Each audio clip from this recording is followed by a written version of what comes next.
जालन्यातील भाजपच्या बॅनरवरून देखील अजित पवारांचा फोटो आता गायब असल्याचं दिसतंय। लाडकी बहीण योजनेच्या बॅनरवर अजितदादांचा फोटोच नाहीये।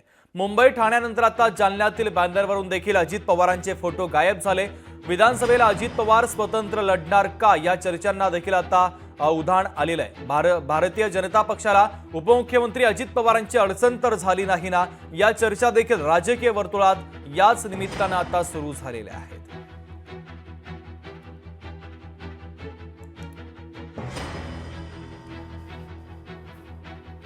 तर भारतीय जनता पक्षाच्या बॅनरवरून आता जालन्यामध्ये देखील अजित पवारांचा फोटो गायब झाल्याचं पाहायला मिळते। त्यामुळे राजकीय वर्तुळामध्ये अनेक चर्चांना उधाण आलेलं आहे।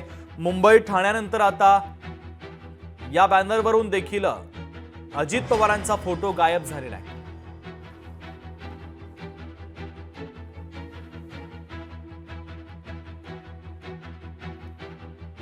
तर लाडकी बहीण योजनेच्या बॅनरवर अजितदादांचा फोटो नाहीये आणि त्यामुळे आता चर्चांना उधाण आलेलं आहे। महत्त्वाची बातमी आपण पाहतोय, मुंबई ठाण्यानंतर आता जालन्यातील बॅनरवर फोटो नाहीये। विधानसभेला अजित पवार हे स्वतंत्र लढणार का या संदर्भातल्या चर्चा देखील आता सुरू झालेल्या आहेत। सुधाकर जाधव आपले प्रतिनिधी आपल्याशी जोडले जात आहेत, तर त्यांच्याकडनं अधिकचे अपडेट घेऊया। सुधाकर, जालन्यामध्ये भारतीय जनता पक्षाच्या वतीनं लाडकी बहीण योजनेचे बॅनर लावण्यात आले, मात्र या बॅनरवर महायुतीमधील एक महत्त्वाचा घटक पक्ष असलेल्या अजित पवार यांचा फोटो नाही आणि त्यामुळे आता चर्चांना साहजिकच उधाण आलंय।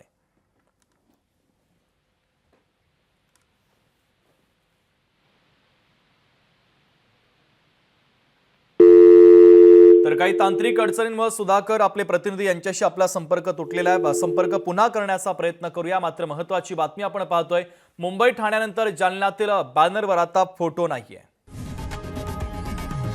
लोकशाही मराठी ऐका, पहा, जागरूक रहा।